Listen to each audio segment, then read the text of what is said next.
Yeah. And then one time I got on, I met from Beijing. I was taking the first train.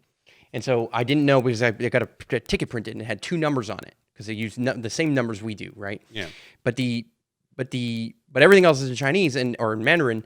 And so I can't really understand anything. So I go up to somebody and I'm like, hey, do you know which one's the cart and which one's bed? And he shows me, and turns out he was the conductor of the train.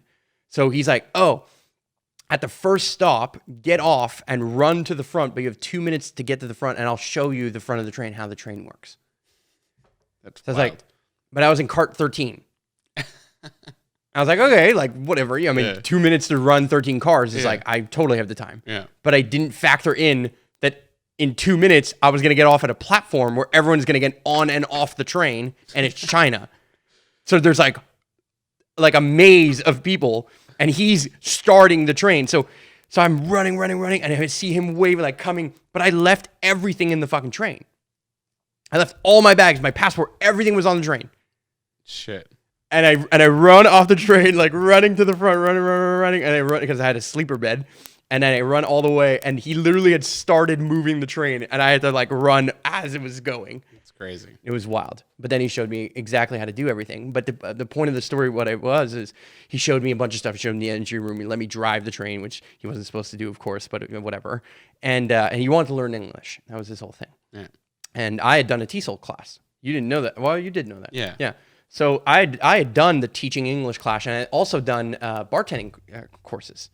Because I was like, oh, maybe I'm just going to go to some other country and teach English and bartend and like see what happens. I was a 21-year-old. Yeah. And so, soon to be 22 at the time. And so I get to this town where he's like, oh, I have a friend. She'll take care of everything.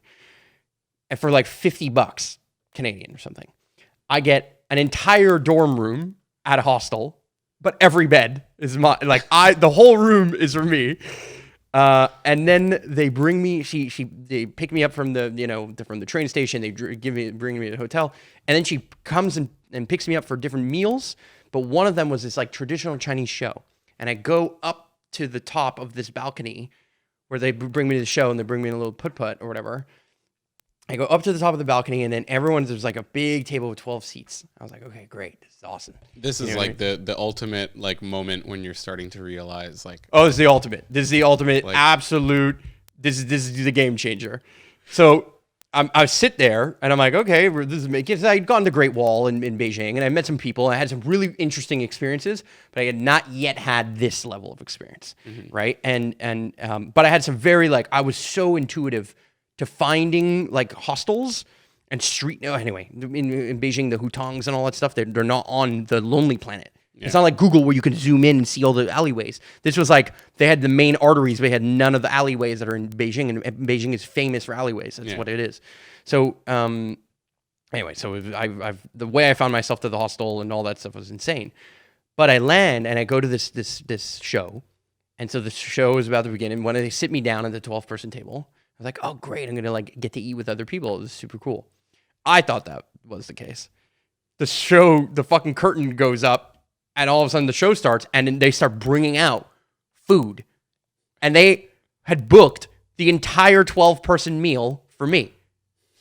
All 12 people, they were going to bring out the entire food for everyone, which in China, they don't fuck around. And I'm on like the VIP section of the show. Wait, so they brought out food for 12 people as well?